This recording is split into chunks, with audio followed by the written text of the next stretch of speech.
Je m'appelle Caleb Vance, j'ai 34 ans, et j'ai bâti ma carrière dans la technologie de défense classifiée, principalement dans les coulisses. Jamais tape à accent grave-l'œil, mais profondément respecté par ceux qui savaient. Mon silence n'a jamais été une faiblesse. C'était un protocole de sécurité. Si vous vous êtes déjà senti invisible tout en portant le poids le plus lourd, cliquez sur le bouton « J'aime ». Si cette quête de justice silencieuse et de limites résonne en vous, abonnez-vous pour entendre d'autres histoires sur les vérités cachées qui changent tout. J'ai bâti ma carrière dans la technologie de défense classifiée, principalement dans les coulisses, jamais tape à accent grave-l'œil, mais profondément respecté par ceux qui savaient.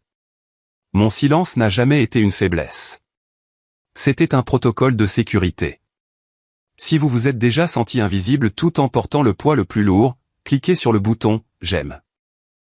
Si cette quête de justice silencieuse et de limites résonne en vous, abonnez-vous pour entendre d'autres histoires sur les vérités cachées qui changent tout. Pendant des années, j'ai soutenu ma famille, payant discrètement les factures, corrigeant les mémoires de fin d'études de Sarah, aidant sans jamais qu'on me le demande 2 fois. Mais quand ils se sont moqués de moi à ce dîner de famille, quand ils m'ont traité de bon à rien en face, c'était l'indignité finale qui a mené à ce moment fracassant. Le silence soudain et stupéfait après que le major Ethan Cole m'a salué n'était pas une question de respect professionnel. Il s'agissait de l'effondrement d'une fiction soigneusement construite. Je suis l'aîné de 3 enfants. Notre famille fonctionnait selon une hiérarchie claire, bien que tacite. Le succès avait une certaine apparence. Des badges, des médailles, des diplômes encadrés et des bordures dorées. Si vos réussites ne pouvaient pas être annoncées lors d'un dîner ou exposées sur une cheminée, elles ne comptaient tout simplement pas. Mes parents ont établi cette norme très tôt. Papa a servi 22 ans dans l'US Air Force, prenant sa retraite avec les honneurs, et maman était administratrice dans une école privée compétitive. Ils prenaient tous deux la discipline, la structure et le genre de succès que l'on pouvait littéralement saluer. Mon frère Ryan a complètement adopté ce moule, entrant dans les forces de l'ordre dès sa sortie du lycée. Il portait l'uniforme, conduisait la voiture de patrouille et apportait son badge à chaque Thanksgiving comme si cela faisait partie du code vestimentaire. Il n'était pas intellectuellement brillant, mais il correspondait au rôle. Des épaules larges, une poignée de main ferme, des réponses simples. Nos parents le célébraient chaque fois qu'il franchissait la porte. Ma sœur Sarah a maîtrisé le jeu sur le long terme. Que des A, capitaine de l'équipe de débat, gouvernement étudiant. Elle a obtenu une bourse complète pour un programme d'études supérieures de premier plan, puis a épousé un officier de carrière de l'Air Force, Ethan Cole, qui collectionnait les promotions comme des jalons. Mes parents étaient tellement impressionnés par l'uniforme de classe à que je crois qu'ils auraient payé pour ce mariage, peu importe qui elle aurait choisi. Et puis il y avait moi. J'ai étudié l'informatique et l'ingénierie, mais j'ai évité le circuit des universités d'élite de la côte et au profit de stages dans des startups de défense de niche. J'ai terminé mes études discrètement, sans cérémonie, sans toc, sans toge, juste un PDF numérisé et un identifiant. De là, je suis passé à la recherche, un peu académique, principalement paragouvernementale et classifiée. Les accords de non-divulgation se sont accumulés jusqu'à ce que je commence à rêver en texte expurgé. C'était du bon travail, impactant et lucratif, mais totalement sans importance à la maison. Que fais-tu exactement déjà ? A demandé maman une fois, les yeux plissés comme si elle cherchait un titre reconnaissable imprimé sur ma peau. Rien que tu ne reconnaîtrais, ai-je répondu, ce qui était la réponse la plus sûre et la plus précise.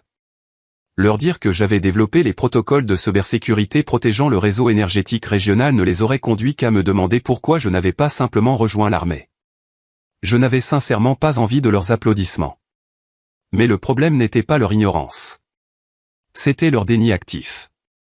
Ils ne se contentaient pas de m'ignorer. Ils réécrivaient activement mon histoire. Je suis devenu le fils qui ne s'est jamais installé. Lors des dîners de famille, ils se concentraient sur les rotations internationales de Sarah et les promotions de Ryan au commissariat. Quand ils en venaient à moi, l'air devenait silencieux. « Tu travailles toujours à la maison ?» demandait papa. « Toujours consultant ?» J'utilisais ce mot, consultant, parce que je ne pouvais pas exactement leur dire que j'avais été envoyé en Virginie du Nord, Nova, 2 fois l'année dernière pour briefer un groupe de travail conjoint sans enfreindre la loi fédérale.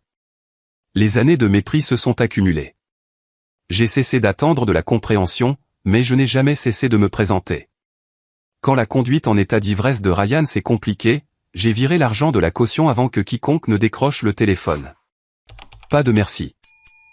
Quand le mari de Sarah a été déployé dans une zone de responsabilité dangereuse, à haut et sans com, et qu'elle a eu une crise de panique pendant ses examens finaux, j'ai passé 3 nuits à réécrire ses mémoires pour qu'elle puisse obtenir son diplôme avec mention.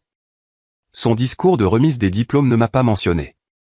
Quand l'assurance de maman a refusé de couvrir une intervention chirurgicale majeure, laissant un trou de 9 000 $, je l'ai payé la même semaine. Elle n'en a plus jamais parlé. Je ne le faisais pas pour être crédité. Je le faisais parce que je croyais que c'était ce que signifiait la famille. Je ne voulais tout simplement pas devenir aussi froid et transactionnel qu'eux. Mais le fossé s'est creusé jusqu'à ce que leur mépris désinvolte devienne une hostilité pure et simple. Ryan a plaisanté assez fort pour que toute la pièce entende. Certains d'entre nous doivent se lever pour un vrai travail le matin. Maman a validé cela avec un rire. Papa a commencé à m'envoyer des offres d'emploi par email, des postes de débutants pour lesquels j'étais surqualifié depuis une décennie. Le silence de Sarah était le pire. Elle a cessé de m'inclure. Pas de fête prénuptiale, pas de dîner de promotion. J'ai appris sa grossesse par le biais d'un message sur les réseaux sociaux d'un cousin. Le schéma était indéniable, si vous manquiez de références visibles, vous étiez effacé du récit familial. Pourtant, j'ai continué à revenir, jusqu'à ce dîner fatidique où leur récit s'est finalement brisé. La première fois que j'ai réalisé que les choses avaient changé, c'était à Thanksgiving. J'avais conduit 2 heures sous la pluie pour arriver à l'heure. Je suis entré avec une bouteille de vin et mon espoir habituel que cette année serait peut-être différente. Ce ne fut pas le cas. Ils en étaient déjà à la moitié de leur verre. Le mari de Sarah, le major Ethan Cole, se tenait près de la cheminée en uniforme complet. Tenue de service bleu, ruban, chaussures cirées. L'ensemble ressemblait à une photo promotionnelle pour l'Air Force, sauf que cela se passait dans notre salon. Papa était juste à côté de lui, racontant l'histoire du dernier déploiement d'Ethan comme s'il y avait été lui-même. Médaille de l'air avec dispositif de valeur, a-t-il dit, la voix pleine de fierté. Mon gendre ne bronche pas quand les choses deviennent sérieuses. Il lui a tapé dans le dos, les yeux balayant la pièce pour s'assurer que tout le monde était impressionné. Je me tenais juste derrière le porte-manteau, tenant toujours le vin. Personne n'a remarqué que j'étais là. Finalement, maman m'a repéré et m'a fait signe de venir. Te voilà. On allait justement manger. Pas de « bonjour ». Pas de « comment s'est passé le trajet ?» Elle a montré la cuisine du doigt. Pose ça sur le comptoir, veux-tu ? Le dîner a été bruyant, comme toujours. Tout le monde parlait en même temps. Mise à jour de carrière, projet de bébé, diatribe politique.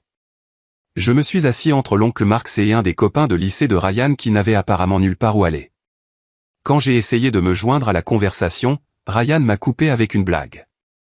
Alors, toujours au chômage ou juste entre 2 pauses café. Ça a fait plus mal que ça n'aurait dû. Je n'ai même pas eu le temps de répondre avant que maman ne rie et dise, Ryan, de ce ton peu convaincu qu'elle utilisait quand elle ne voulait pas vraiment qu'il s'arrête. J'ai bu une gorgée d'eau. Personne ne l'a corrigé. Personne n'a demandé ce que je faisais vraiment, ce qui à l'époque était de travailler sur une évaluation de menaces classifiées pour un grand entrepreneur de la défense. J'avais passé 3 nuits blanches cette semaine-là, mais pour eux, c'était comme si j'avais regardé Netflix en pyjama. Sarah n'a rien dit, s'est juste concentrée sur la découpe de sa dinde en bouchée parfaite pendant qu'Ethan hochait la tête au récit de papa sur les histoires de guerre de quelqu'un d'autre. J'ai traversé le repas sans craquer. J'ai aidé à débarrasser, j'ai fait la vaisselle, je suis même resté pour la tarte. Quand je suis finalement parti, il pleuvait à nouveau. Tout le long du trajet, j'ai pensé à la facilité avec laquelle il m'avait traité comme un meuble, présent, mais ne faisant pas partie de la scène. Ça n'a pas toujours été comme ça. Il fut un temps où mes parents posaient des questions, même s'ils ne comprenaient pas les réponses. Mais quelque chose a changé quand Sarah s'est mariée. Soudain, son mari est devenu la référence. Il avait les médailles, la discipline, le respect. Et même si j'en savais plus sur l'infrastructure de la sécurité nationale que n'importe qui d'autre à cette table, rien de tout cela ne comptait à moins d'être accompagné d'un salut. Maman a commencé à m'inviter moins. Je n'ai pas reçu d'invitation pour le dîner de promotion de Sarah. Je l'ai seulement appris parce qu'un collègue a posté des photos. Sarah dans une robe élégante, debout à côté d'Ethan et d'un petit groupe d'amis dans une salle de banquet d'un country club. Mes parents y étaient aussi. Ainsi que Ryan. Mon nom n'était même pas mentionné dans la légende. Au début, je me suis dit que c'était un oubli. Les gens oublient des choses. Les plans changent. Mais ensuite, c'est arrivé à nouveau. Brunch familial pour l'anniversaire de papa. Je l'ai appris la veille, quand Sarah a envoyé un texto demandant si je venais finalement. J'ai fait défiler en arrière. Pas d'invitation précédente, pas de préavis. Quand j'ai répondu que je ne savais pas que cela avait lieu, elle a envoyé un emoji pouce levé. C'est tout. Je me suis quand même présenté, je me suis assis au bout de la table et j'ai eu une conversation polie avec des cousins que je connaissais à peine. J'ai regardé mon père déballer une plaque d'Ethan, quelque chose de son dernier déploiement. Il y était écrit « Honneur, courage, engagement ». Papa a eu la gorge serrée. « Cela signifie beaucoup », a-t-il dit, serrant la main d'Ethan comme s'il l'avait élevé lui-même. Je lui avais apporté une première édition signée d'un livre d'histoire navale qu'il citait tout le temps. Il l'a ouvert sans commentaire, l'a mis de côté et est passé au cadeau suivant. Ryan a fait une blague sur le fait que certaines personnes achètent des cadeaux, d'autres collectionnent la poussière. Un autre rire. Un autre moment où j'ai disparu à la vue de tous. Ethan ne s'est jamais joint à eux, mais il n'est pas intervenu non plus.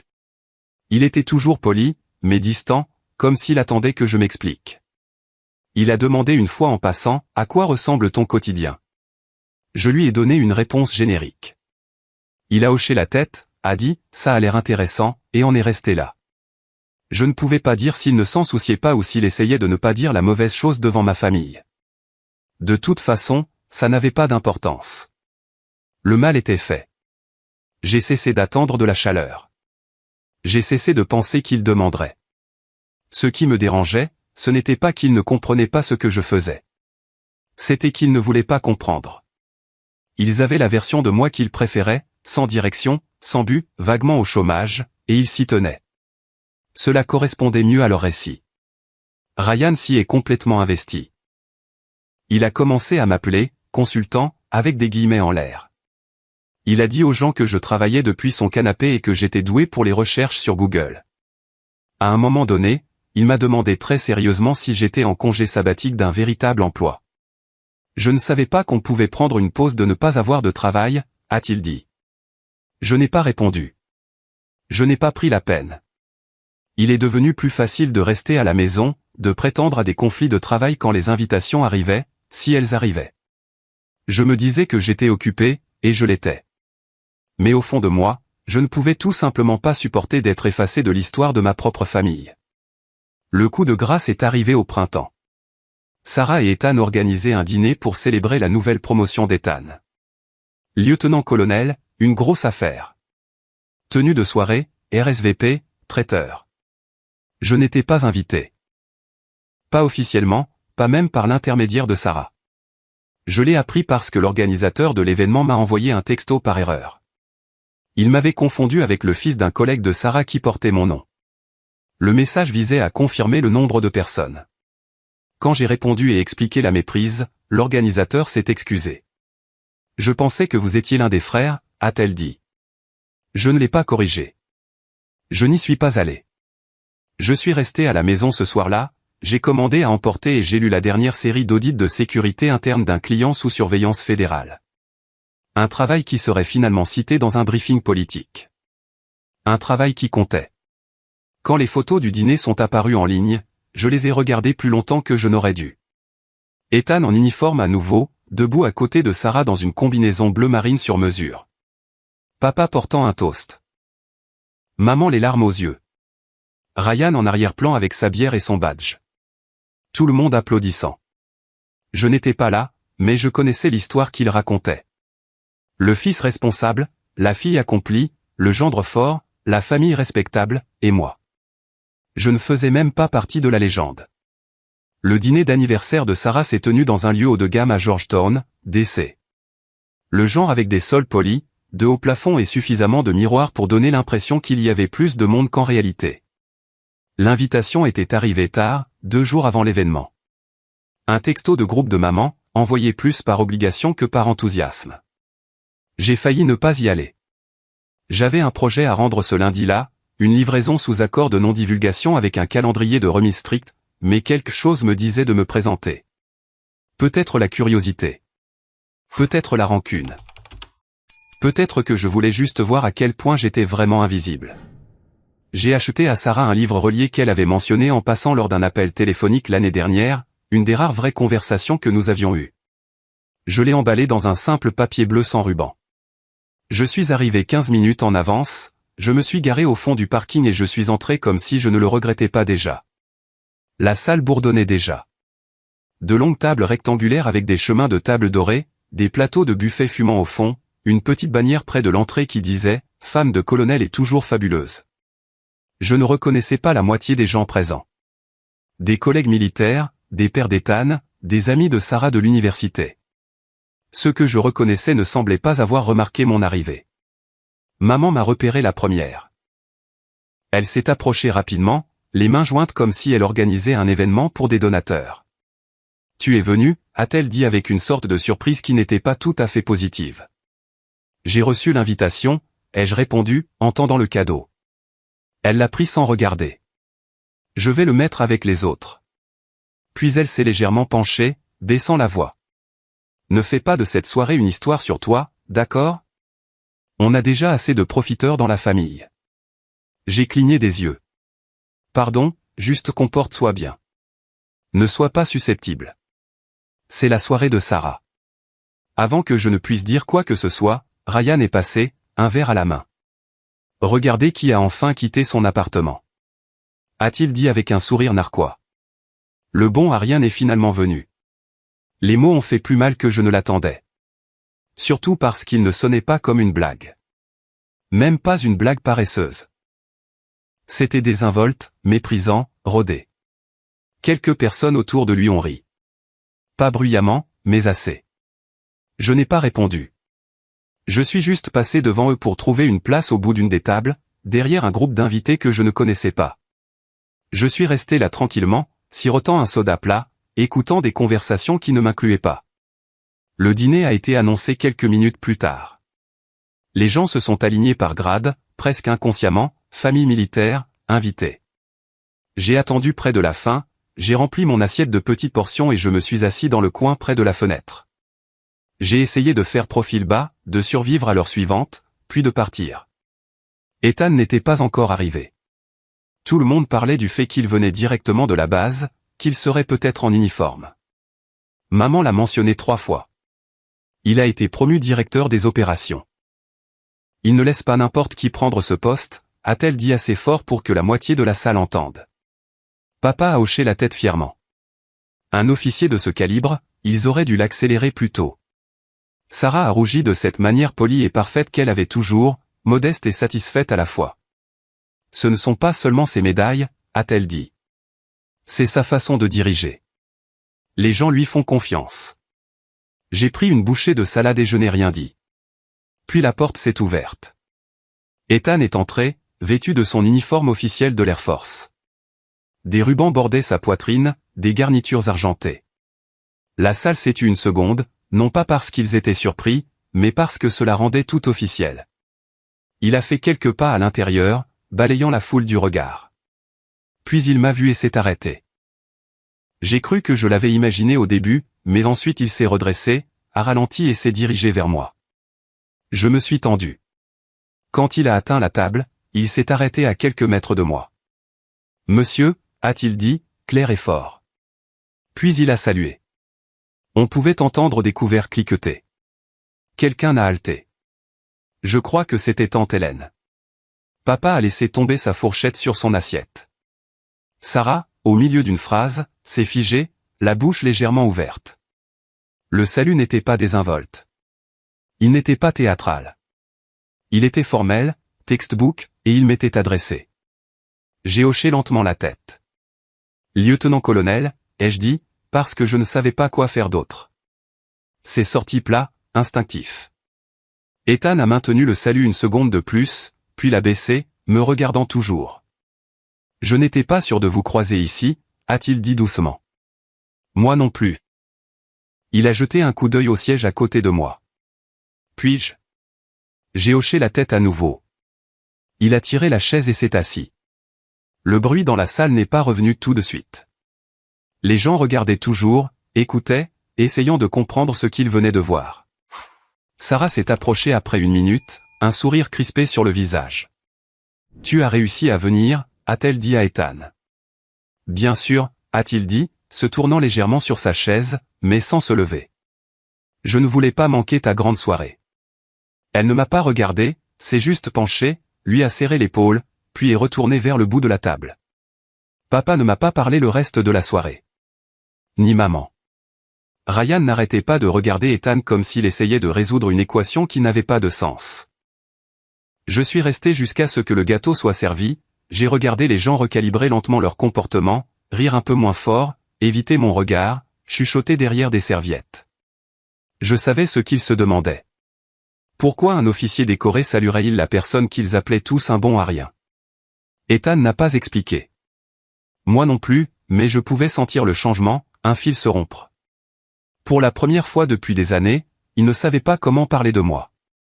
Et ce silence valait mieux que toutes les excuses que je n'ai jamais reçues. Je suis parti avant que le gâteau ne soit coupé. Je n'ai pas dit au revoir. Je n'ai pas attendu qu'on me raccompagne.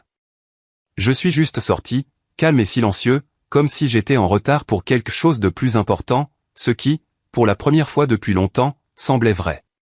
L'air froid dehors m'a frappé plus fort que je ne l'attendais. J'avais accumulé de la tension dans mes épaules toute la soirée.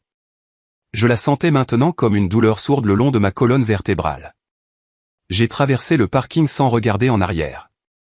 Les clés déjà en main. Personne ne m'a suivi. Je suis monté dans ma voiture, j'ai verrouillé les portes et je suis resté assis là 1 minute. Sans pleurer, sans être en colère, juste immobile. Puis j'ai conduit en silence. Pas de musique, pas de GPS, juste le faible bourdonnement des pneus sur l'asphalte et la rediffusion de ce seul mot, monsieur. La façon dont Ethan l'avait dit, comme si cela signifiait quelque chose, comme si cela venait de la connaissance, pas de l'obligation. Je n'en ai parlé à personne par la suite. Pas à mes collègues, pas à mes voisins. Je n'ai pas répondu au texto. J'ai ignoré un appel de maman le lendemain matin. J'ai laissé le message vocal de Sarah aller dans ma boîte de réception. 1 semaine a passé. Puis un texto de Sarah est arrivé. Juste une ligne. Que fais-tu exactement? Pas de ponctuation, pas de salutation. Je l'ai fixé longtemps avant de verrouiller mon téléphone et de le faire glisser sur le comptoir. Je n'ai pas répondu parce que pouvais-je dire? Oh, pas grand-chose. Je gère juste l'exposition au risque pour les systèmes dont l'unité de ton mari dépend pour ne pas se faire tuer. Même cela aurait violé 3 accords de non-divulgation. Ce que j'aurais pu dire, ce que je voulais dire, c'est que j'avais passé les 4 dernières années à soutenir des entrepreneurs de la défense sur des projets dont ils n'entendraient jamais parler. Des systèmes distants, des audits, des tests de vulnérabilité, des simulations d'infrastructures conçues pour évaluer exactement combien de temps une opération critique pourrait survivre à une cyberattaque coordonnée. Le trimestre dernier, j'avais travaillé directement sur un protocole de communication sécurisé que l'équipe d'Ethan utilisait maintenant sur le terrain. Il le savait, pas tous les détails, mais assez. Et quand il m'a vu, il a vu quelque chose qu'ils n'ont jamais vu. Je n'étais pas seulement le frère aîné de sa femme. J'étais quelqu'un qui avait aidé à le maintenir en vie. Je n'ai pas répondu au message de Sarah parce que j'ai finalement compris qu'une explication ne changerait rien. S'il ne pouvait pas reconnaître ma valeur sans des références estampillées en or, il ne méritait pas d'avoir accès à ce que j'avais construit. Pendant des années, je me suis dit que leur mépris ne me dérangeait pas. J'ai dit que ce n'était pas personnel, qu'ils ne comprenaient tout simplement pas, que je ne pouvais pas attendre de personnes ayant des carrières traditionnelles qu'elles comprennent le travail classifié. Mais ce soir-là, au banquet, en regardant la fourchette de mon père heurter son assiette et le visage de ma sœur se vider de sa couleur, j'ai réalisé quelque chose qui m'a secoué. Je l'avais laissé faire. Pas le manque de respect, c'était à eux de l'assumer.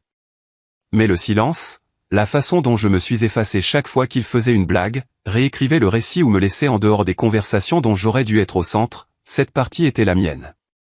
Je les ai laissés parler par-dessus moi parce que cela semblait plus facile que d'essayer de justifier un travail dont je n'avais pas le droit de parler. J'ai joué le jeu des blagues parce que je ne voulais pas commencer des disputes qui n'iraient nulle part.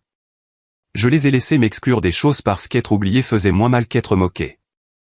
Mais le silence, avec le temps, est une sorte de permission, et je leur en avais donné beaucoup.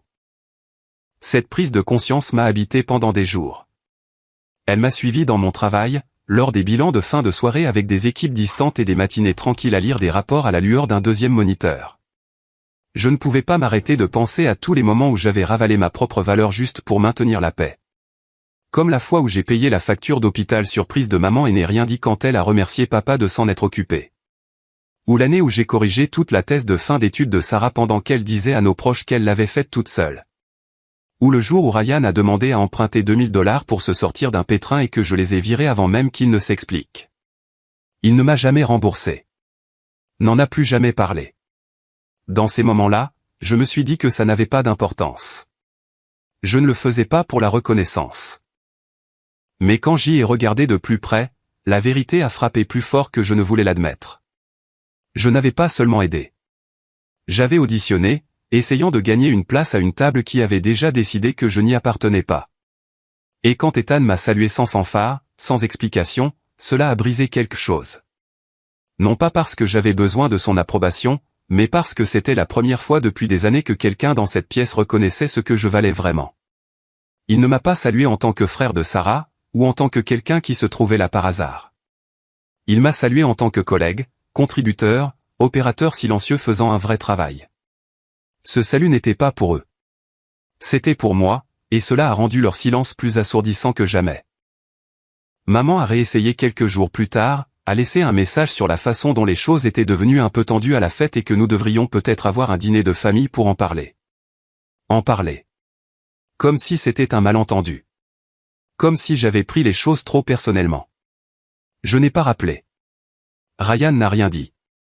Pas de surprise. Sarah a envoyé un autre message quelques jours plus tard. Ethan ne me le dira pas, mais je pense que j'ai merdé. Juste si tu veux parler un jour.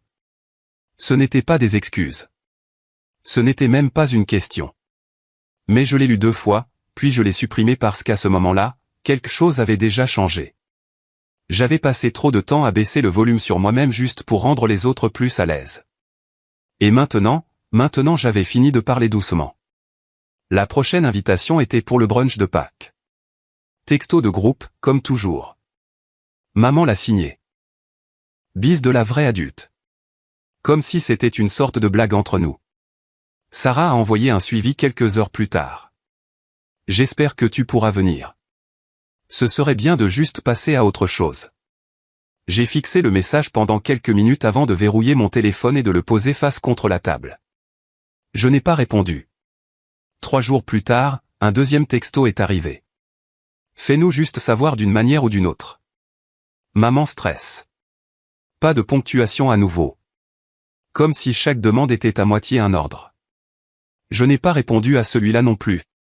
Le matin de Pâques, je me suis réveillé avec des photos sur le fil de la famille. Ryan debout derrière le grill, des pinces dans une main, une bière dans l'autre. Sarah avec son bras autour de maman.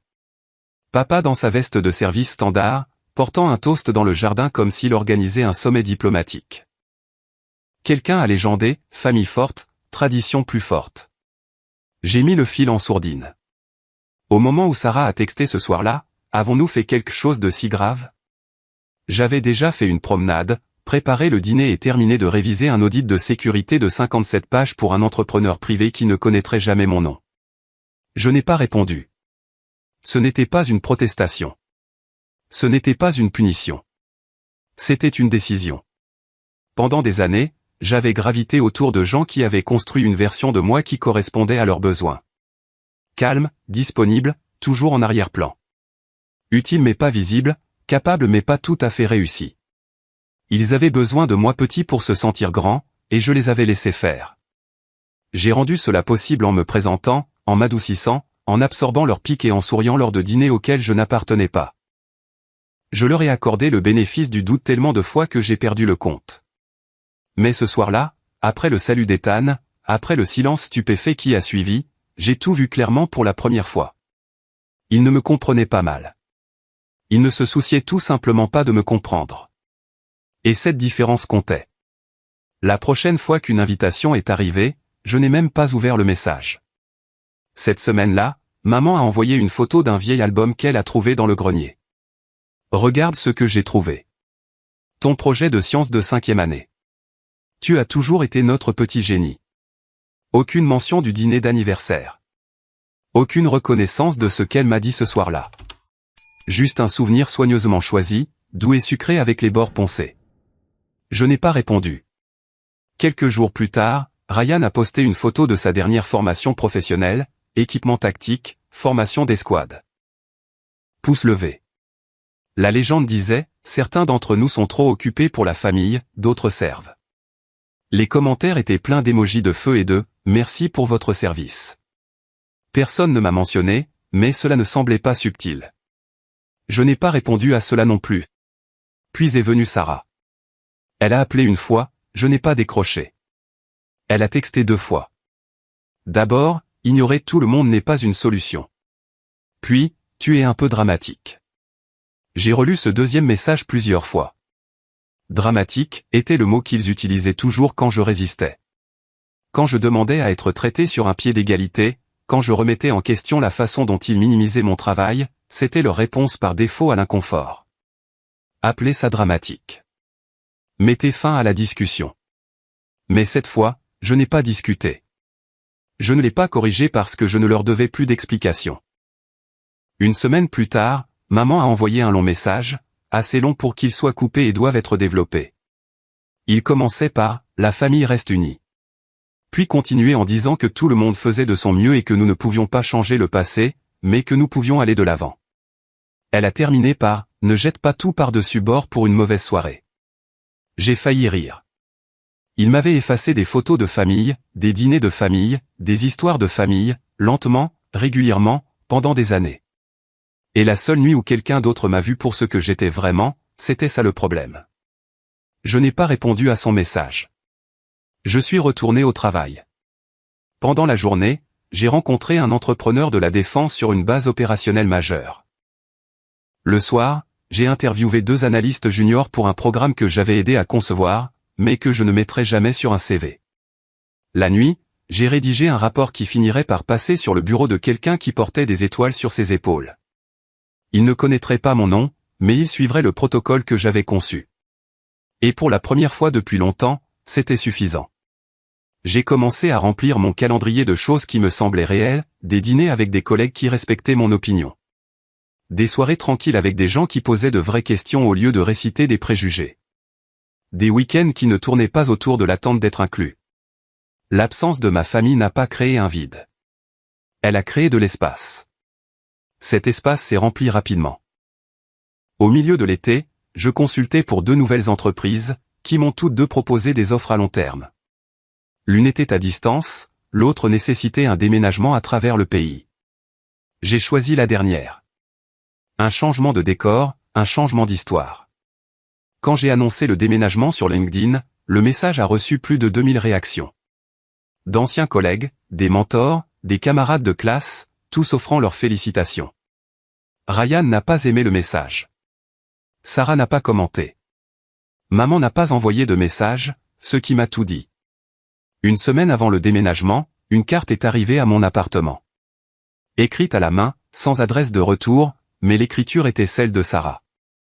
Il y était écrit « Je pense que je comprends enfin. Je suis désolé pour toutes les fois où je n'ai pas demandé. Je suis désolé de ne pas avoir vu ce qui était juste devant moi.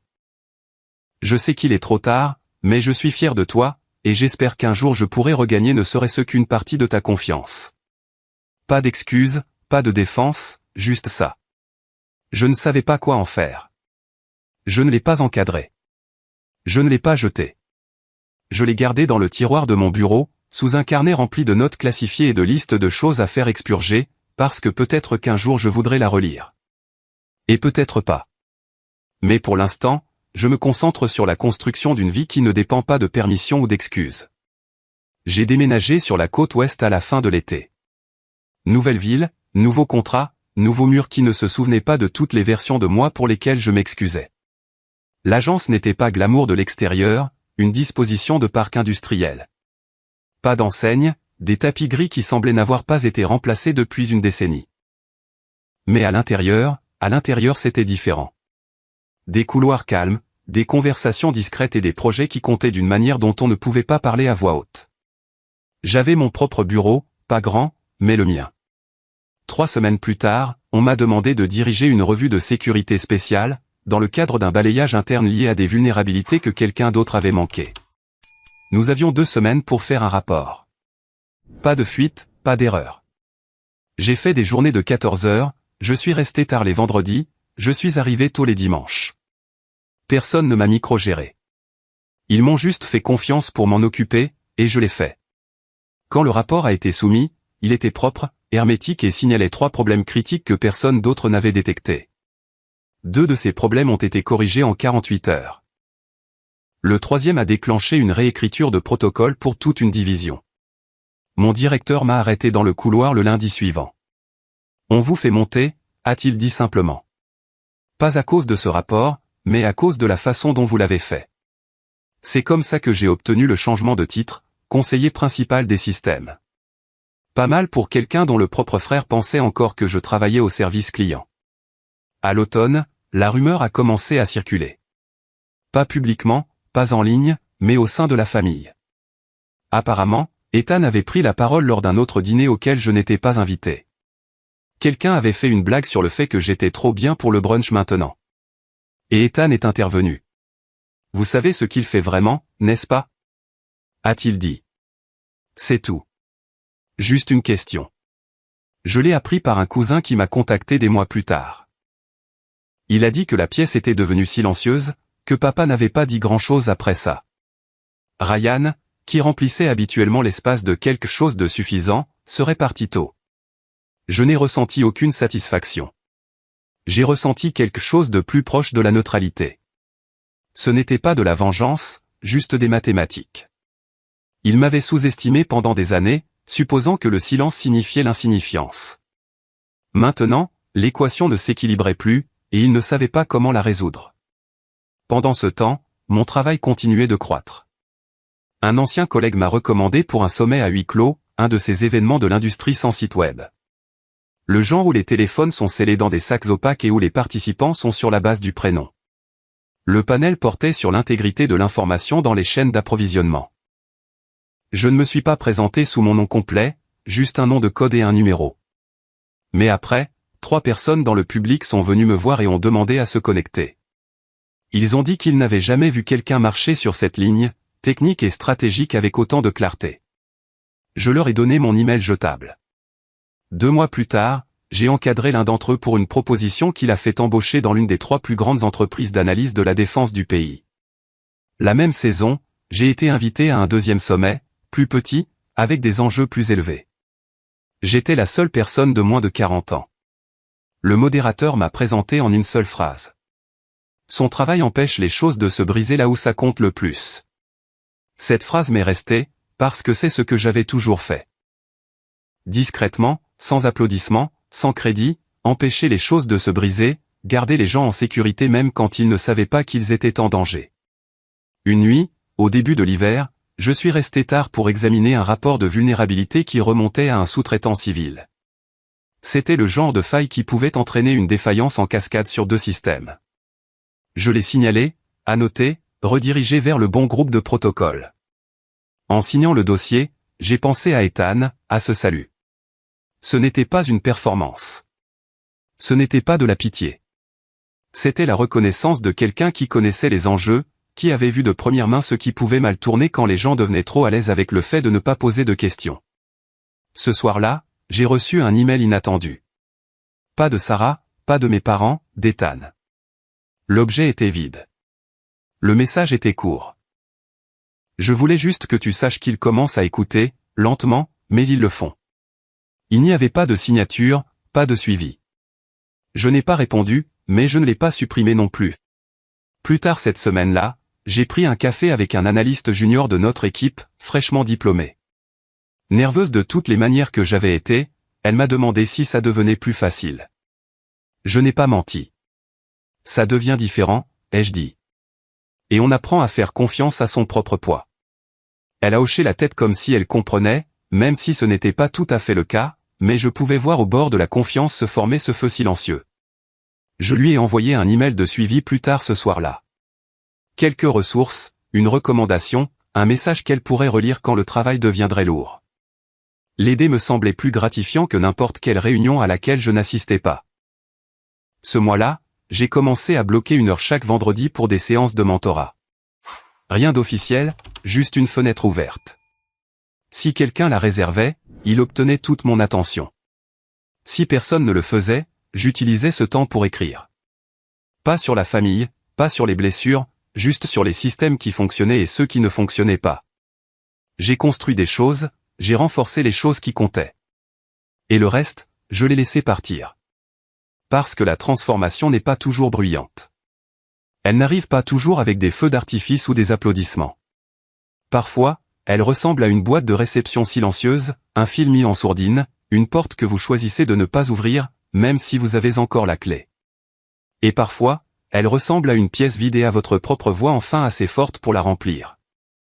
C'était presque le printemps quand Sarah a de nouveau contacté. Le message est arrivé un mardi, enfoui sous les emails de travail et les alertes système. L'objet était vide.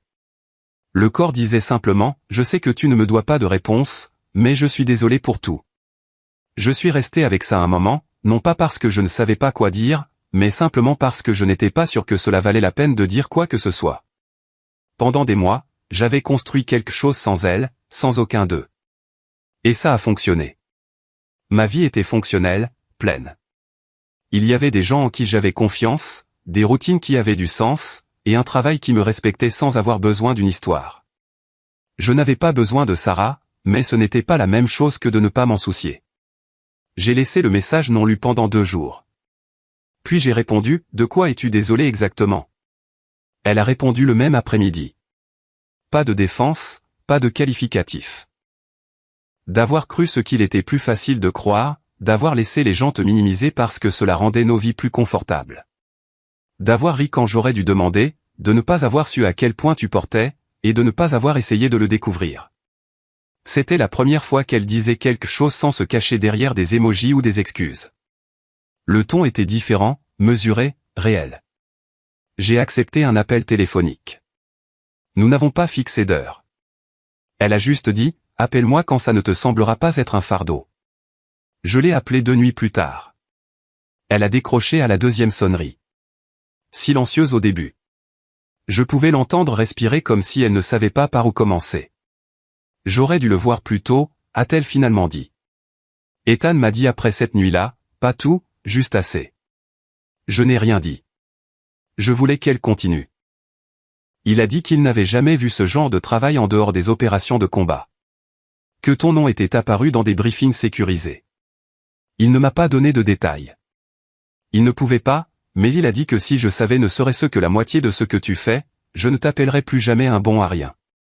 J'ai laissé échapper un souffle court. Il m'a salué. Je sais, dit-elle.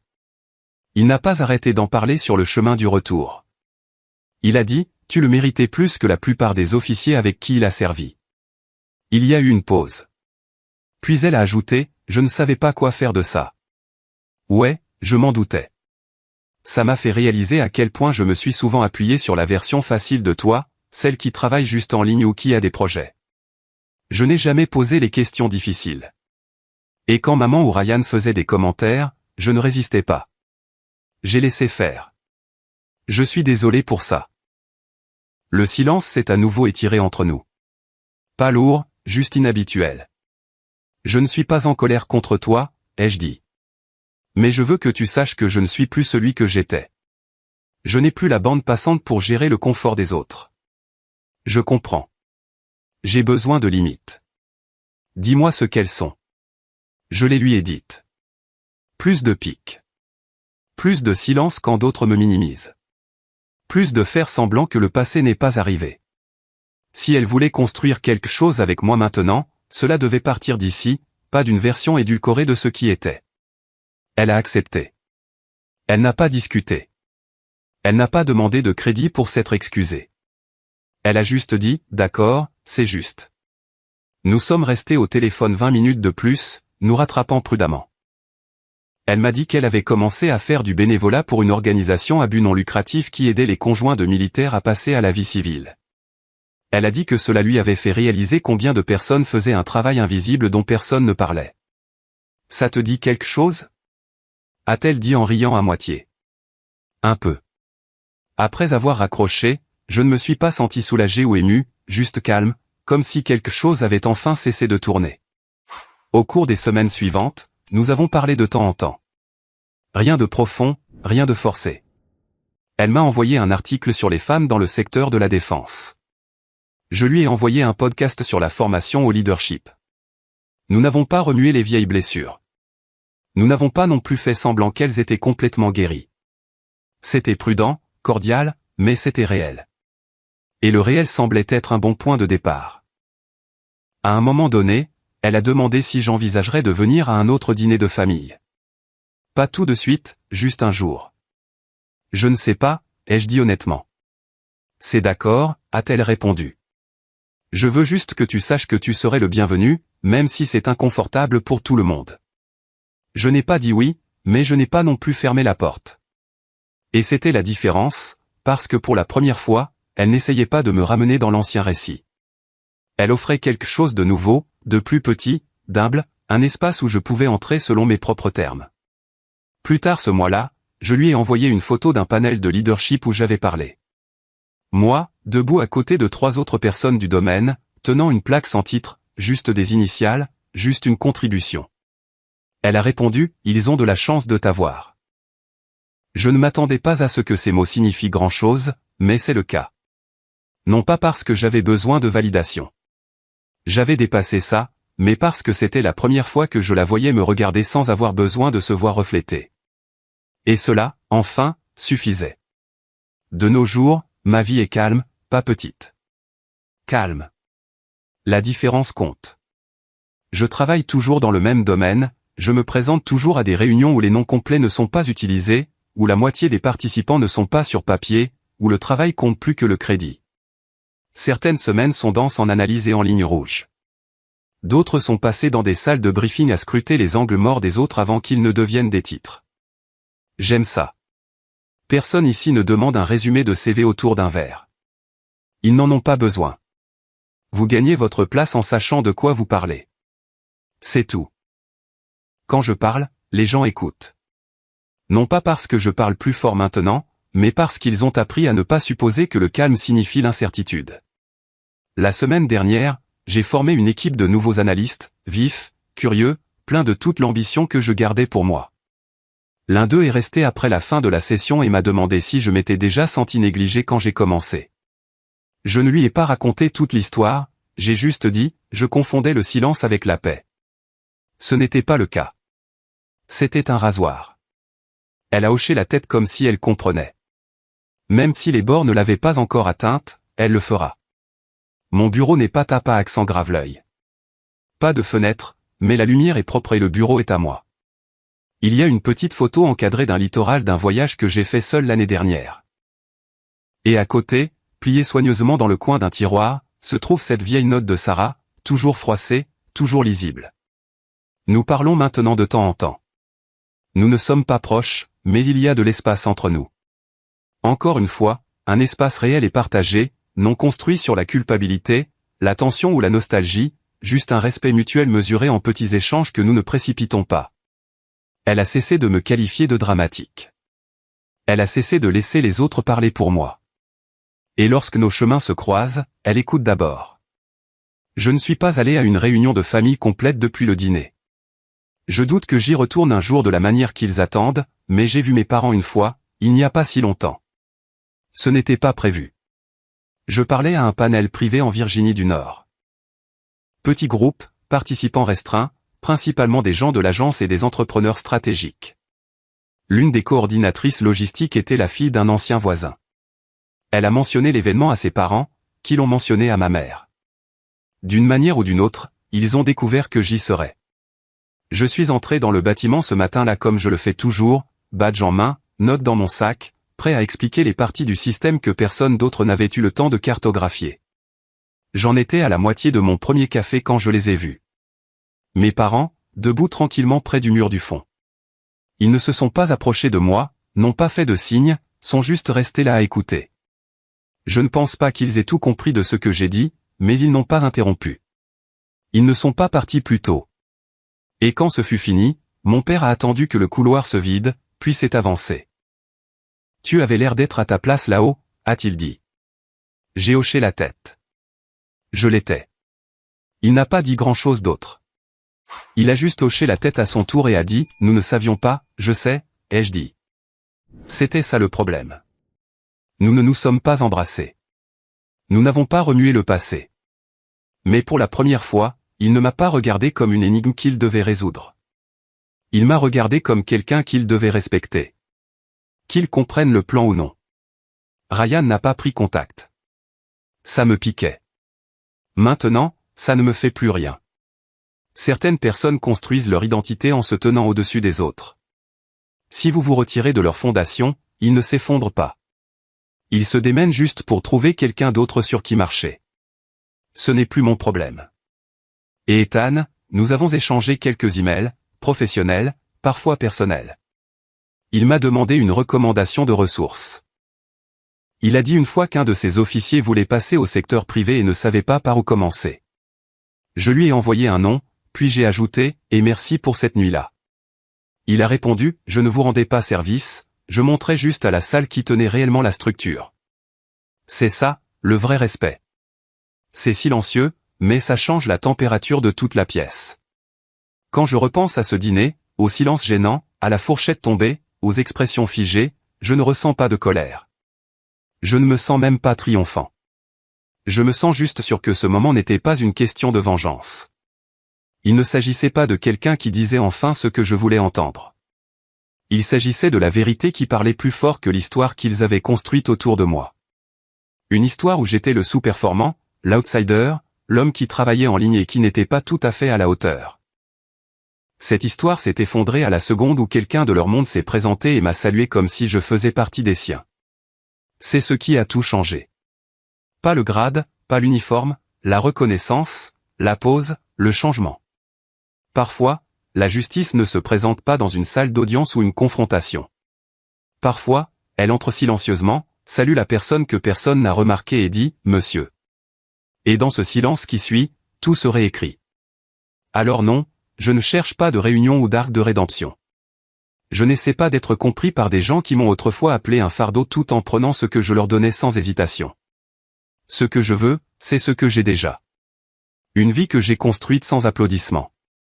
Une voix que je n'ai pas échangée contre l'acceptation. Et une paix pour laquelle je n'ai pas eu à supplier. C'est ça, pour moi, l'héritage.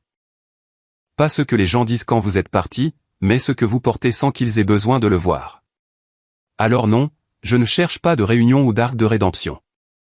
Je n'essaie pas d'être compris par des gens qui m'ont autrefois appelé un fardeau tout en prenant ce que je leur donnais sans hésitation. Ce que je veux, c'est ce que j'ai déjà. Une vie que j'ai construite sans applaudissements. Une voix que je n'ai pas échangée contre l'acceptation et une paix pour laquelle je n'ai pas eu à supplier.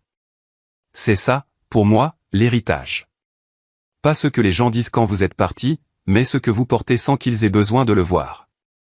La semaine qui a suivi ce dîner a été définie par le silence, suivi du son timide et hésitant de leur prise de contact. Le premier contact a été un texto de Sarah.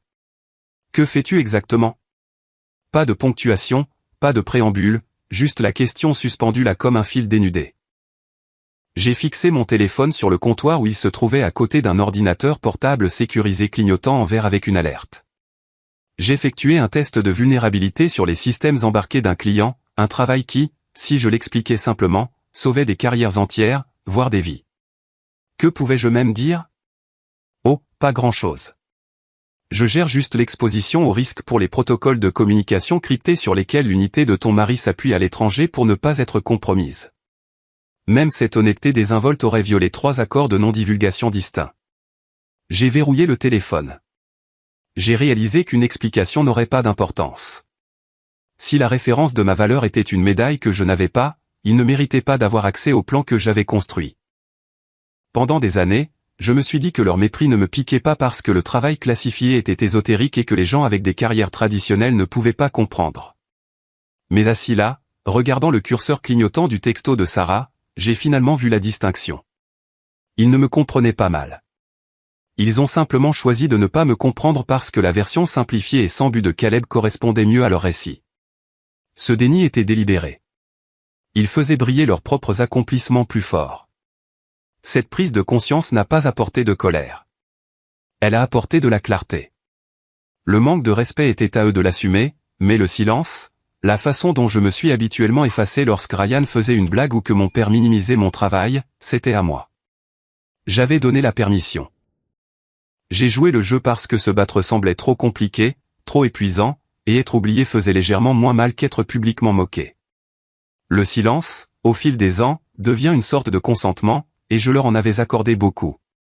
Je ne pouvais pas m'empêcher de rejouer tous les moments où j'avais ravalé ma propre valeur juste pour maintenir une paix fragile, la facture d'hôpital de $9000, les 3 nuits à réécrire la thèse de Sarah, l'argent de la caution que j'ai viré à Ryan. Je m'étais dit que je ne le faisais pas pour la reconnaissance. Mais maintenant, la vérité a frappé avec la force d'un audit. Je n'aidais pas seulement, j'auditionnais. J'essayais désespérément de gagner une place à une table qui m'avait déjà unanimement exclu. Le salut d'Ethan ne m'a pas validé à leurs yeux. Il m'a validé à mes propres yeux. C'était la première reconnaissance dans cette pièce que j'étais un contributeur, un opérateur silencieux avec une part dans le jeu. Et cette reconnaissance, donnée sans fanfare, a été la rupture finale du cordon émotionnel. Maman a initié la vague suivante. Quelques jours plus tard, un message vocal est arrivé, empreint d'une chaleur forcée. Elle a suggéré que nous ayons un dîner de famille pour en parler. En parler, comme si c'était un simple conflit d'horaire, comme si j'avais simplement pris les choses trop personnellement. Je n'ai pas rappelé. Ryan est resté prévisiblement silencieux. Sarah a réessayé. Ethan ne me le dira pas, mais je pense que j'ai merdé. Juste si tu veux parler un jour. Ce n'étaient pas des excuses, pas vraiment, mais c'était une fissure dans son sang-froid. Je l'ai lu 2 fois, puis je l'ai supprimé. J'avais passé trop de temps à baisser le volume sur moi-même pour gérer leur confort. Cette phase était terminée.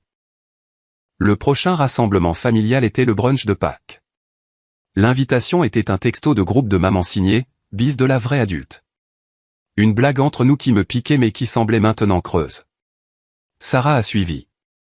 J'espère que tu pourras venir. Ce serait bien de juste passer à autre chose.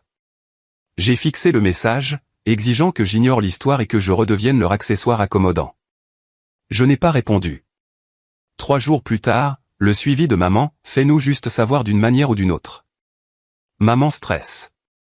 La ponctuation manquante donnait moins l'impression d'une demande que d'une directive. J'ai laissé celui-là en suspens aussi. Le dimanche de Pâques, le fil de discussion familiale a explosé de photos, Ryan au grill, papa dans sa veste de service de l'Air Force portant un toast pompeux dans le jardin. La légende disait, famille forte, tradition plus forte. J'ai mis le fil en sourdine.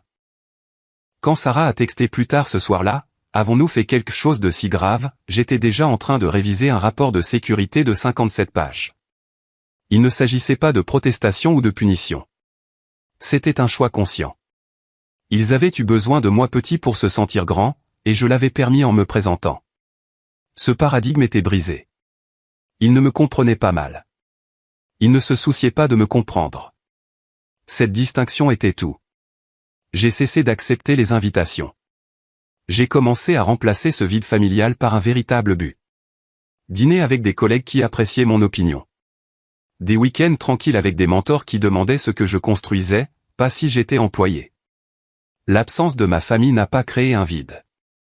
Elle a créé de l'espace. Et cet espace s'est rempli rapidement. Je consultais pour 2 nouvelles entreprises, toutes 2 proposant des contrats à long terme. L'une était à distance, l'autre nécessitait un déménagement sur la côte ouest. J'ai choisi la dernière. Un changement de lieu, une réécriture totale du décor. Quand j'ai annoncé le déménagement sur LinkedIn, le message a explosé, plus de 2000 réactions. Félicitations d'anciens mentors, de pairs respectés et de directeurs de contrat. Ryan n'a pas aimé. Sarah n'a pas commenté. Maman n'a rien envoyé, ce qui était un message en soi. Une semaine avant mon départ, une carte manuscrite est arrivée. Pas d'adresse de retour, mais j'ai reconnu l'écriture de Sarah. Je pense que je comprends enfin. Je suis désolé pour toutes les fois où je n'ai pas demandé. Je suis désolé de ne pas avoir vu ce qui était juste devant moi. Je sais qu'il est trop tard, mais je suis fier de toi, et j'espère qu'un jour je pourrai regagner ne serait-ce qu'une partie de ta confiance. Pas d'excuses, pas de défense, juste ça. Je ne l'ai pas encadré ni jeté. Je l'ai rangé dans le tiroir de mon bureau sous un carnet rempli de notes classifiées, un rappel qu'une tentative sincère de prise de responsabilité avait finalement percé, même s'il était trop tard pour changer les dommages structurels. J'ai déménagé sur la côte ouest et je me suis plongé dans la nouvelle agence. Elle était logée dans un parc industriel anonyme, tapis gris, pas de tape à accent Graveleuil, mais le travail était immédiat et vital. 3 semaines plus tard, on m'a confié la direction d'une revue de sécurité spéciale, un balayage interne, à la recherche de vulnérabilités que d'autres avaient manquées. C'était une cocotte minute. 2 semaines, 0 fuite, aucune erreur. J'ai fait des journées de 14 heures et j'ai travaillé tout le week-end. Personne ne m'a micro-géré. Ils m'ont juste fait confiance. Quand le rapport a atterri, il était hermétique, signalant 3 problèmes critiques qui ont conduit à une réécriture de protocole pour toute une division. Mon directeur m'a arrêté dans le couloir. « On vous fait monter », a-t-il dit. Pas pour le rapport, mais pour la façon dont vous avez géré la pression. C'est comme ça que j'ai obtenu le titre de conseiller principal des systèmes. Pas mal pour le bon à rien qui travaillait soi-disant depuis son canapé. À l'automne, les répercussions sont revenues à l'Est. J'ai appris par un cousin éloigné qu'Ethan était intervenu lors d'un dîner de famille. Quelqu'un avait fait une blague désinvolte sur le fait que j'étais trop important pour le brunch. Maintenant, Ethan était intervenu, calme mais ferme. Vous savez ce qu'il fait vraiment, n'est-ce pas? Le cousin a dit que la pièce était devenue silencieuse. Papa sais-tu? Ryan est parti tôt. Je n'ai ressenti aucune vengeance, juste une froide neutralité. L'équation qu'ils avaient utilisée pendant des années, Caleb égale insignifiance, ne s'équilibrait plus. Mon propre travail n'arrêtait pas de s'intensifier. J'ai été invité à des sommets à huis clos, des événements de l'industrie sans site web, où les téléphones étaient scellés dans des sacs opaques et où mon nom était raccourci en code. J'étais le plus jeune et la seule personne sans uniforme sur un panel à enjeux élevés. Le modérateur m'a présenté en une seule phrase. Son travail empêche les choses de se briser là où ça compte le plus. Cette phrase m'est restée, empêcher les choses de se briser, garder les systèmes en sécurité, souvent pour des gens qui ne savaient pas qu'ils étaient en danger, sans crédit ni applaudissement. Tard une nuit d'hiver, j'examinais un rapport de vulnérabilité sur un sous-traitant civil. C'était le genre de vulnérabilité qui pouvait provoquer une défaillance en cascade sur des systèmes critiques. Je l'ai signalé et je l'ai réorienté. En signant le dossier, j'ai pensé à Ethan et à son salut. Ce n'était pas de la pitié. C'était la reconnaissance de quelqu'un qui comprenait la gravité de ne pas poser de questions. Ce soir-là, un email inattendu est arrivé d'Ethan, objet vide. Je voulais juste que tu saches qu'ils commencent à écouter, lentement, mais ils le font. Pas de signature. Je n'ai pas répondu, mais je ne l'ai pas supprimé. J'ai commencé à encadrer un analyste junior fraîchement diplômé. Elle m'a demandé si le travail devenait plus facile. Ça devient différent, ai-je dit. Et on apprend à faire confiance à son propre poids. Elle a hoché la tête, saisissant le tranchant du feu silencieux que j'avais enfin trouvé. L'aider me semblait plus satisfaisant que n'importe quelle réunion forcée. J'ai établi une heure fixe le vendredi pour le mentorat. Je construisais des choses qui comptaient, je renforçais la structure. Le reste, le vieux ressentiment, la blessure, je l'ai simplement laissé partir. La transformation n'est pas toujours bruyante. Parfois, c'est une boîte de réception silencieuse, un fil mis en sourdine, une porte que vous choisissez de ne pas ouvrir, même si vous en avez encore la clé. Il ne fallut pas longtemps avant que Sarah naissait à nouveau. Je sais que tu ne me dois pas de réponse, mais je suis désolé pour tout. Je l'ai laissée en suspens pendant 2 jours. Ma vie était fonctionnelle, respectée et pleine. Je n'avais pas besoin d'elle, mais ce n'était pas la même chose que de ne pas m'en soucier. J'ai finalement répondu, de quoi es-tu désolé exactement? Sa réponse a été immédiate et cette fois, véritablement sans filtre, pour avoir cru ce qu'il était plus facile de croire. Pour avoir laissé les gens te minimiser parce que cela rendait nos vies plus confortables? Pour avoir ri quand j'aurais dû demander? Pour ne pas avoir su à quel point tu portais. Et pour ne pas avoir essayé de le découvrir. C'était la première fois qu'elle était entièrement honnête. J'ai accepté un appel téléphonique. Elle n'a pas insisté sur 1 heure. Appelle-moi quand ça ne te semblera pas être un fardeau. Je l'ai appelée 2 nuits plus tard. Elle a décroché instantanément. Sa voix était calme, hésitante. Ethan m'a dit après cette nuit-là. Pas tout, juste assez, dit-elle. J'ai écouté. Il a dit qu'il n'avait jamais vu ce genre de travail en dehors des opérations de combat. Il a dit, si je savais ne serait-ce que la moitié de ce que tu fais, je ne t'appellerais plus jamais un bon à rien. Il t'a salué. J'ai déclaré sans émotion. Je sais. Il a dit, tu le méritais plus que la plupart des officiers avec qui il a servi. Je ne savais pas quoi faire de ça. Ça m'a fait réaliser à quel point je me suis fié à la version facile de toi. Je n'ai jamais posé les questions difficiles, et quand maman ou Ryan faisait des commentaires, j'ai laissé faire. Je suis désolé. Le silence n'était pas tendu. Il était nouveau. Je ne suis pas en colère contre toi, Sarah. Je lui ai dit. Mais je veux que tu saches que je ne suis plus celui que j'étais. Je n'ai plus la bande passante pour gérer le confort des autres. Je comprends. Dis-moi tes limites. Je les ai énoncées. Plus de pique. Plus de silence quand on me minimisait. Plus de faire semblant que le passé n'est pas arrivé. Si elle voulait une relation, elle devait commencer ici. Construite sur le respect, pas l'obligation. Elle a accepté immédiatement. D'accord, c'est juste. Nous avons parlé pendant 20 minutes, prudemment. Elle faisait du bénévolat pour une organisation à but non lucratif aidant les conjoints de militaires à faire la transition, réalisant à quel point il existait un travail invisible essentiel. Ça te dit quelque chose ? A-t-elle demandé avec un rire hésitant dans la voix. Un peu, ai-je concédé. Après l'appel, je me suis senti calme. Nous avons commencé à parler de temps en temps, cordialement. Elle m'a envoyé des articles sur les contrats de défense. Je lui ai envoyé un podcast sur le leadership. La blessure n'était pas guérie, mais l'hémorragie avait cessé. Elle m'a demandé si j'envisagerais de venir à un autre dîner de famille. Je ne sais pas, ai-je dit honnêtement. C'est d'accord, a-t-elle répondu. Je veux juste que tu saches que tu serais le bienvenu, même si c'est inconfortable pour tout le monde. Elle ne me ramenait pas dans l'ancien scénario. Elle offrait un espace selon mes propres termes. La distance est devenue ma nouvelle norme. Ma vie était construite sur le respect de soi, remplie de gens qui posaient de vraies questions. La semaine dernière, j'ai formé une équipe de nouveaux analystes. L'un d'eux a demandé si je m'étais déjà senti négligé au début. Je n'ai pas raconté toute l'histoire, j'ai juste dit que je confondais le silence avec la paix.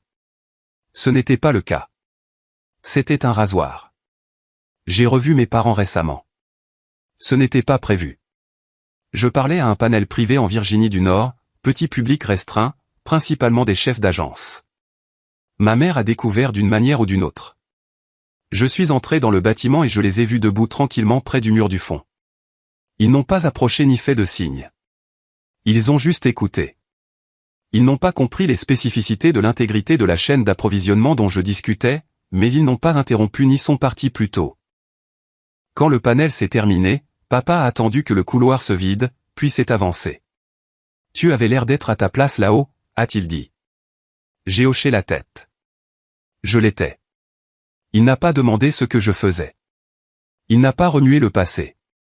Il m'a juste regardé sans essayer de me résoudre, mais avec un simple respect. Nous ne savions pas, a-t-il finalement admis. Je sais, ai-je dit. C'était ça le problème. Ryan est resté silencieux et la piqûre a disparu. C'est son choix. Son identité construite sur une validation superficielle. Ethan et moi échangeons des emails occasionnels. Il a demandé une recommandation de ressources pour un officier en transition. J'ai envoyé le nom, puis j'ai ajouté « et merci pour cette nuit-là ». Sa réponse « je ne te rendais pas service, Caleb ». Je montrais juste à la salle qui tenait réellement la structure, le cliquetis de cette fourchette, les mots « monsieur », le silence choqué. C'était la vérité qui parlait plus fort que la fausse histoire qu'ils avaient construite. Ma vie tranquille est maintenant pleine, respectée et autonome. J'ai gagné ma paix, et c'est un héritage que personne ne peut m'enlever. C'est ça, pour moi, la vraie victoire. Le cliquetis de cette fourchette, le mot « monsieur », le silence choqué. C'était la vérité qui parlait plus fort que la fausse histoire qu'ils avaient construite. Ma vie tranquille est maintenant pleine, respectée et autonome. J'ai gagné ma paix, et c'est un héritage que personne ne peut m'enlever. C'est ça, pour moi, la vraie victoire. La vie sur la côte ouest s'est installée dans un rythme satisfaisant. Le travail à l'agence était intense, exigeant de la concentration et une discrétion absolue. Je ne me battais plus pour respirer contre un courant sous-jacent toxique d'attente familiale. Je respirais l'air pur et vif du travail conséquent. Mes journées se passaient au cœur de l'architecture des communications sécurisées, de la modélisation des menaces et de la direction de petites équipes à fort impact. J'étais l'un de ces visages qui ne faisaient jamais la une des journaux, le nom qui n'était pas sur le communiqué de presse, mais mes empreintes digitales étaient sur la stabilité de plusieurs systèmes critiques. Ici, la compétence était la seule monnaie, et les applaudissements se mesuraient au son de rien qui ne se brise. J'ai commencé à me réserver du temps personnel sans pitié. J'ai fait des voyages en solo sur la côte, passant des week-ends loin des écrans, laissant le vent du Pacifique dissiper le bruit de mon esprit. J'ai lu des livres qui n'avaient rien à voir avec le code ou la défense, j'ai rencontré des gens qui appréciaient la connexion plutôt que les références, et j'ai construit un petit cercle de confiance de collègues qui comprenaient le concept d'une vie compartimentée. Dans cette nouvelle routine, le souvenir de ces dîners de famille s'est estompé d'une blessure récurrente à une cicatrice légère, un rappel, pas une source constante de douleur. Je ne les détestais pas. J'ai simplement dépassé l'espace qu'ils occupaient dans mon paysage émotionnel. Ma relation avec Sarah est restée prudente. C'était un exercice de construction de quelque chose de nouveau à partir des cendres de l'ancien. Nous échangions des textos, pas quotidiennement, mais intentionnellement. Elle posait une question sincère sur mon équilibre travail-vie personnelle, et je posais des questions sur son travail associatif de soutien aux familles de militaires. Nous parlions en marge de nos parents, revenant toujours aux limites. Elle ne m'a jamais demandé d'appeler maman ou de persuader Ryan de changer. Elle comprenait qu'elle avait affaire à un Caleb différent maintenant, un qui avait érigé des fortifications près desquelles elle était autorisée à se tenir mais pas à franchir sans invitation. Ses progrès n'étaient pas linéaires. Elle dérapait de temps en temps, essayant de revenir aux anciens schémas confortables, mais elle se corrigeait rapidement, faisant preuve de responsabilité. C'était suffisant. Cela prouvait qu'elle ne cherchait pas seulement la vérité sur mon travail. Elle cherchait une version plus honnête d'elle-même. Maman et papa, cependant, ont eu du mal avec la nouvelle réalité. Leurs tentatives de contact étaient souvent des efforts maladroits pour reprendre le contrôle du récit. Maman a envoyé un long email trop nostalgique détaillant mes réussites d'enfance, essayant de sauter complètement la dernière décennie de mépris. Je n'ai pas répondu. Papa a appelé une fois après avoir lu un blog obscur de l'industrie qui mentionnait mon agence. Il n'a pas posé de questions sur moi. Il a posé des questions sur les tendances du marché. C'était une interaction purement transactionnelle, prouvant qu'il me voyait toujours à travers une lentille d'utilité, pas de parenté. Je lui ai donné une réponse vague et non engageante et j'ai mis fin à l'appel poliment. La partie la plus difficile à accepter était que leur prise de conscience de ma valeur n'était pas une prise de conscience de ma valeur en tant que personne. C'était une prise de conscience de la valeur de mes références dans leur monde. Ils avaient voulu le statut qui venait avec un uniforme. Maintenant, ils voulaient le statut qui venait avec des contrats classifiés. J'ai refusé de les laisser convertir mon succès dans leur monnaie. Ryan est resté l'objet inamovible, choisissant de se retrancher dans son propre récit. Ces réseaux sociaux sont devenus un flux constant de publications mettant l'accent sur le service et les sacrifices des vrais professionnels. Une publication, clairement destinée à l'activité LinkedIn que j'avais vue récemment, le montrait en uniforme avec une légende pointue, certains construisent, d'autres parlent. Je choisis de servir. Les commentaires étaient remplis d'émojis de feu de son réseau de soutien local. Je l'ai vu, j'ai noté l'amertume transparente et je l'ai mis en sourdine de façon permanente. Il avait construit son identité en se tenant au-dessus de moi, j'ai retiré la fondation, et il s'est juste empressé de trouver quelqu'un d'autre sur qui marcher. Son insécurité n'était plus ma responsabilité de gérer. La vraie connexion que je cherchais a fleuri dans le domaine professionnel. Mon heure de mentorat le vendredi est devenue une pierre angulaire de ma semaine. J'ai lancé un petit programme interne discret pour identifier et nourrir les talents au sein de l'agence, en me concentrant sur les analystes qui faisaient preuve d'une intensité et d'une précision silencieuse, les mêmes qualités qui avaient été négligées dans ma propre vie. Je ne cherchais pas de diplôme de l'Ivy League. Je cherchais les gens qui pouvaient lire entre les lignes rouges. Une jeune analyste, une femme silencieuse d'origine rurale, me rappelait mon jeune moi. Elle était vive, techniquement brillante, mais constamment sous-estimée en groupe. Pendant nos entretiens individuels, je ne lui ai pas appris le code. Je lui ai appris à s'approprier son espace. Votre silence n'est pas une vulnérabilité, lui ai-je dit. C'est une arme. Apprenez à l'utiliser pour laisser les autres se tromper et ensuite livrer la vérité avec une précision chirurgicale. Ne parlez pas plus fort, parlez avec plus de poids. Elle a finalement décroché un rôle clé sur un projet qui exigeait une autonomie extraordinaire et a livré un travail impeccable. Ce succès, la connaissance silencieuse que j'avais aidé à changer la trajectoire de quelqu'un, était la forme d'héritage la plus gratifiante que je pouvais imaginer. La dernière pièce de la clôture est venue d'un endroit inattendu. J'étais de retour en Virginie du Nord pour un briefing de haut niveau, le genre où les participants transportaient des mallettes sécurisées et où le café avait le goût d'une urgence filtrée. L'agence insistait pour utiliser un service de chauffeur discret.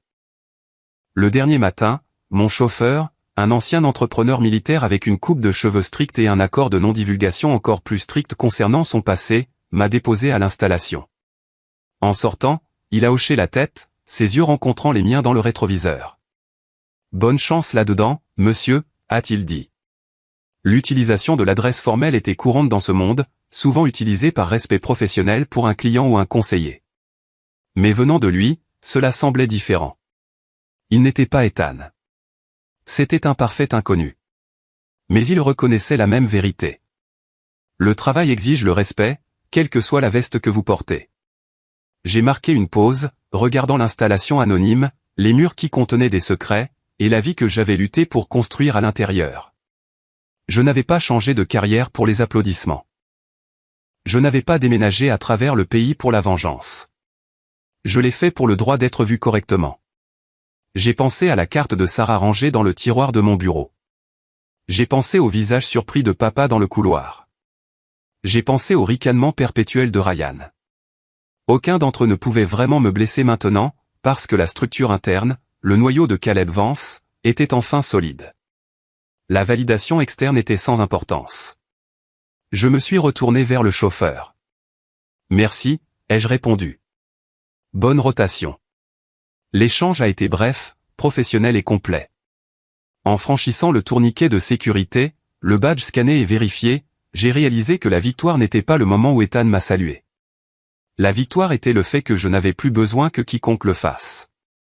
Ma paix était permanente parce qu'elle était générée de l'intérieur. C'était une vie où j'étais le personnage principal de ma propre histoire. Et le récit était défini non pas par les faibles attentes de ma famille, mais par ma propre quête silencieuse et acharnée de l'excellence, que j'ai conclu être ce à quoi ressemble vraiment la justice silencieuse. L'échange avec le chauffeur, professionnel, succinct et respectueux, a marqué le dernier changement subtil dans mon monde. Je suis entré dans l'installation sécurisée, l'air conditionné frais de la salle de briefing frappant mon visage, et j'ai ressenti une profonde paix installée.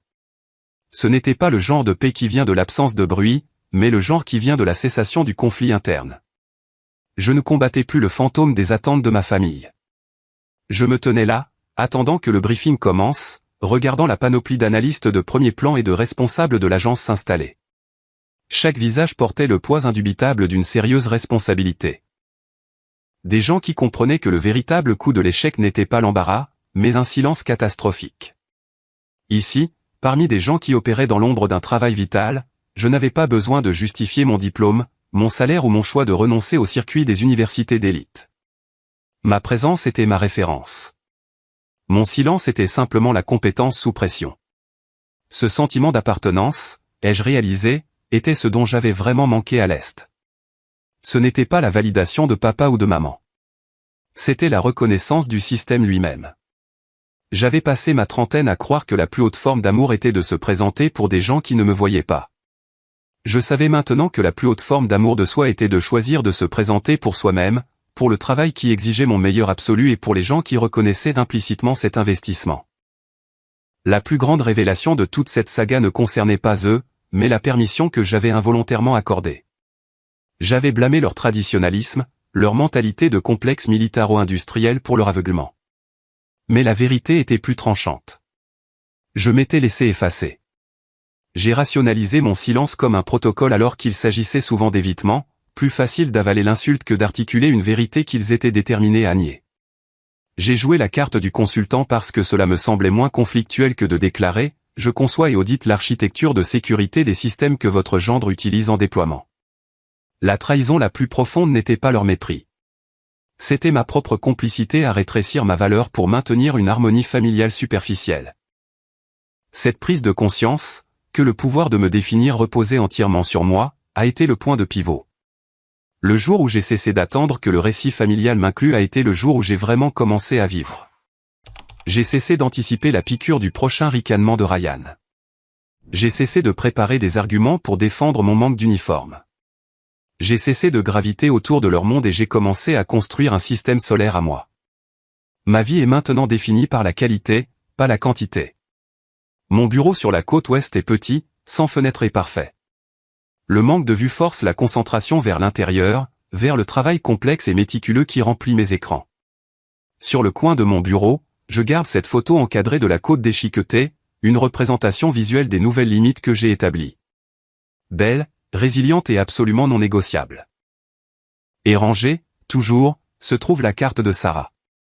Je ne la regarde pas souvent, mais sa présence symbolise que certains dommages peuvent être reconnus même s'ils ne peuvent pas être entièrement réparés. Sa communication prudente et continue est un témoignage du fait que la prise de responsabilité, même tardive, peut conduire à la construction lente et laborieuse d'un nouveau type de connexion. Ce n'est pas la proximité de frères et sœurs, mais le respect mutuel de deux adultes qui ont survécu à une histoire commune. Je repense aux derniers mots de papa après le panel en Virginie du Nord. Tu avais l'air d'être à ta place là-haut. Et ma réponse, je l'étais. Je sais. La beauté de cet échange résidait dans l'omission. Il n'a pas dit que nous avions tort. Il n'a pas dit que nous étions désolés. Il a seulement reconnu le résultat visible externe. Et je n'ai pas insisté pour obtenir les excuses que j'avais autrefois désirées. J'ai simplement accepté la nouvelle vérité qu'il a été forcé d'observer. Le besoin de vengeance s'est évaporé au moment où j'ai réalisé que ma valeur était évidente, non contingente à son affirmation. Quant à Ryan, son silence n'est plus qu'un bruit de fond, un bourdonnement lointain auquel je n'ai plus besoin de prêter attention. Je comprends qu'il a besoin du cadre traditionnel, de l'uniforme, du badge, du grade facilement digestible pour définir son propre sens de soi. Me retirer de sa sphère de comparaison a été un acte de gentillesse envers moi-même et peut-être un moment forcé d'auto-réflexion pour lui, bien que je doute qu'il l'ait accepté. La relation avec Ethan est le résultat le plus curieux. Elle reste professionnelle, construite sur une connaissance partagée des enjeux. Il ne m'a pas vu comme un beau-frère, mais comme un nœud crucial dans l'infrastructure opérationnelle, ce qui est une forme de respect profond qui transcende la dynamique familiale. Le salut était sa reconnaissance que je n'étais pas simplement adjacent à leur monde. J'étais l'une des mains invisibles qui soutenaient la structure. On me demande souvent maintenant, lors de mes séances de mentorat silencieuses, sur le parcours, sur le fait de se sentir négligé. Je leur dis toujours de faire la distinction entre le silence et la paix. Le silence dans ma famille était une arme utilisée contre moi. C'était l'espace qu'ils remplissaient de leur projection de mon échec. La paix dans ma vie actuelle est la force intérieure qui me permet d'ignorer le bruit et de me concentrer sur le signal. On n'atteint pas la paix en criant la vérité. On l'atteint en vivant la vérité si complètement que les opinions extérieures perdent leur autorité. C'est l'essence de la justice silencieuse. Ce n'est pas une confrontation enflammée. C'est un retrait froid et délibéré d'accès et d'énergie. C'est l'acte profond de se choisir soi-même, sa stabilité et ses réalisations réelles plutôt que le mensonge réconfortant d'une relation dysfonctionnelle. Je n'avais pas besoin qu'il change la légende d'une photographie. J'ai changé tout le sujet de l'histoire. Je porte mon héritage non pas dans des certificats encadrés, mais dans la stabilité des systèmes que je protège, dans le succès des analystes que j'encadre, et dans la certitude silencieuse que je vis une vie alignée sur mes valeurs les plus profondes, l'autonomie, la compétence et l'intégrité. L'ancien monde exigeait que je supplie pour une place à la table. Mon nouveau monde me demande simplement d'apporter mon expertise. Et cette différence entre supplier et apporter est toute la mesure de ma paix durement gagnée. Je ne suis plus défini par ce qui me manque à leurs yeux, mais par le poids substantiel de ce que je porte dans les miens. C'est ma vérité et je l'assume complètement.